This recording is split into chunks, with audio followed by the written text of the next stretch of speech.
berteduh di hati Tuhan, mendengar suara dan mengikut Kristus.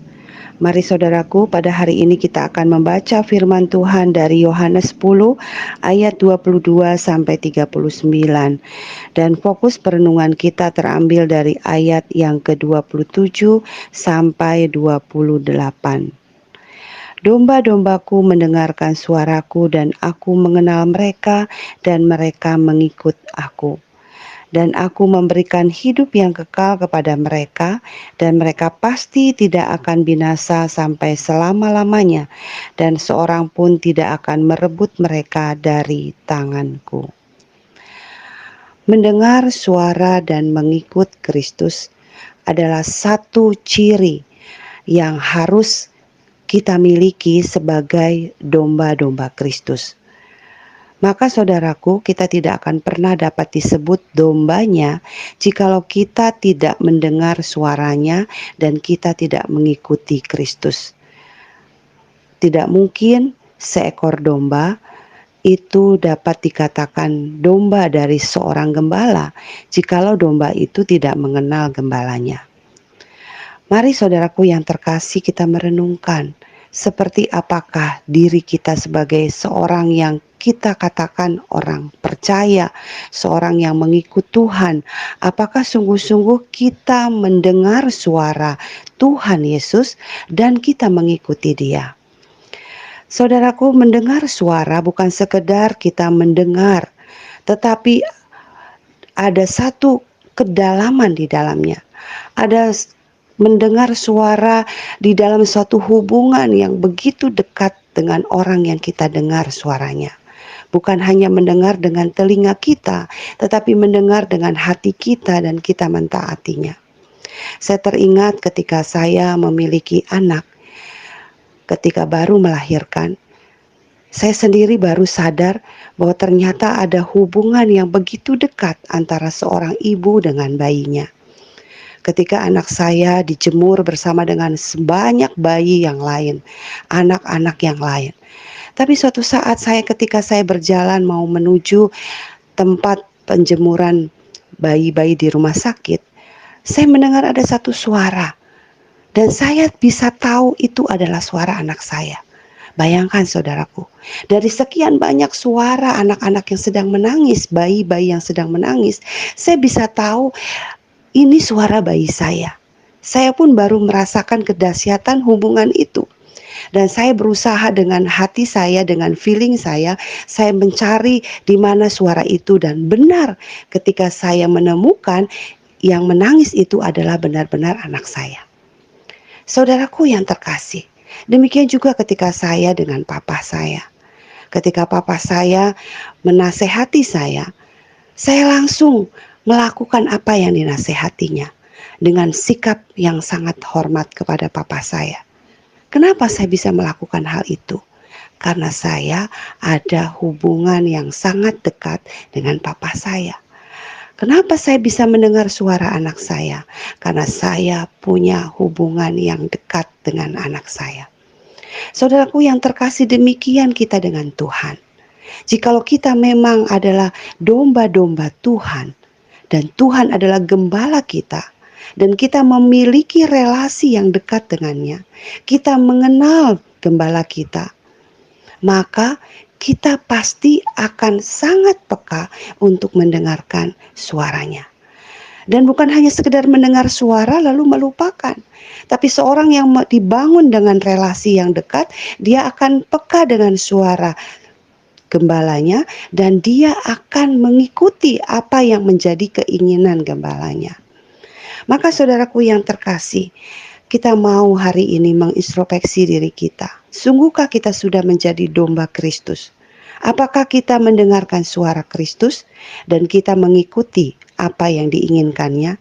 Saudaraku, tidak ada cara lain untuk mendengar suaranya hanya dengan memiliki waktu yang khusus yang kita berikan untuk mendengarkan Tuhan berbicara kepada kita melalui firman Tuhan. Seberapa saudara dan saya punya waktu untuk mendengarkan Tuhan bicara setiap hari di dalam keheningan kita? Kita sudah banyak sekali diberikan suara-suara hiruk-pikuk dunia ini.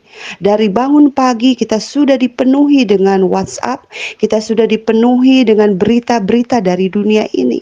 Sehingga kita begitu hiruk-pikuk, begitu banyak pekerjaan yang harus kita kerjakan, sehingga kita tidak pernah punya ketenangan untuk mendengarkan suaranya. Untuk mendengarkan suara Tuhan lewat firman-Nya, kita seringkali disibukkan oleh banyak hal sehingga kita tidak pernah punya waktu untuk itu. Tetapi jikalau kita adalah seorang domba Kristus, maka kita seharusnya punya waktu yang memang kita ciptakan, yang kita sediakan dengan sungguh-sungguh untuk Tuhan di dalam keheningan kita. Sehingga kita bisa tahu apa yang Tuhan mau. Kita bisa mengerti apa yang Tuhan inginkan lewat firman-Nya. Dan saudaraku, kita mau melakukannya. Itulah artinya seorang yang mendengar suara gembalanya, seekor domba yang mendengar suara gembalanya dan mengikuti kemana saja gembalanya pergi, dan apa saja yang diinginkan oleh gembalanya diikutinya. Saudaraku, mari kita mau bersama-sama melakukannya. Dan saudaraku, kalau memang kita adalah domba-domba Kristus, ada jaminan yang melegakan hati, ada jaminan yang membuat kita sungguh-sungguh akan bersuka cita dalam segala keadaan, yaitu di ayat yang ke-28. Tuhan Yesus Kristus akan memberikan hidup yang kekal. Tidak lagi diberikan hukuman kepada setiap kita yang percaya kepadanya. Dan dikatakan mereka pasti. Oh saudaraku, ini kepastian, bukan mudah-mudahan, bukan semoga. Tapi dikatakan mereka pasti tidak akan binasa sampai selama-lamanya. Ini janji yang luar biasa. Tuhan tidak janjikan segala sesuatu aman. Tuhan tidak janjikan kita kaya raya. Tuhan tidak janjikan kita selalu sehat. Tapi yang Tuhan janjikan pasti adalah saudara dan saya selamat. Saudara dan saya mendapatkan hidup kekal ketika kita menjadi domba-domba Kristus yang mendengar suaranya dan mengikuti Dia. Dan dikatakan lagi, dan seorang pun tidak akan dapat merebut kita dari tangan Kristus. Oh saudaraku, ini keindahan yang luar biasa. Dikatakan, aku dan Bapa adalah satu. Engkau juga tidak akan direbut dari tangan Bapa. Maka saudara, betapa kuatnya kita berada di tangan Kristus dan Allah Bapa. Kita berada di dalam genggamannya. Dan dikatakan apapun itu, masalah seberat apapun, orang mau merampas kita tidak akan pernah bisa. Tidak akan pernah ada yang bisa mencuri sukacita kita. Karena kita berada di dalam genggaman tangan Kristus dan Allah Bapa yang sangat kuat. Saudaraku, ini janji yang diberikan bukan kepada semua orang yang mengaku sebagai pengikut Kristus. Bukan semua orang yang mengatakan aku orang Kristen pasti mendapatkan janji ini. Tidak.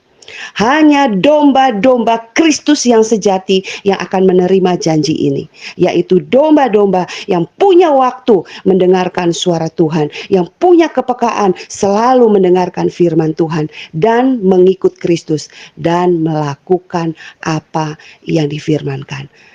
Rela menyangkal diri, tidak ikuti egois diri, tidak ikuti perasaan sendiri, tidak ikuti pikiran sendiri, tidak ikuti dunia ini, tetapi mengikuti apa yang dikehendaki oleh Kristus.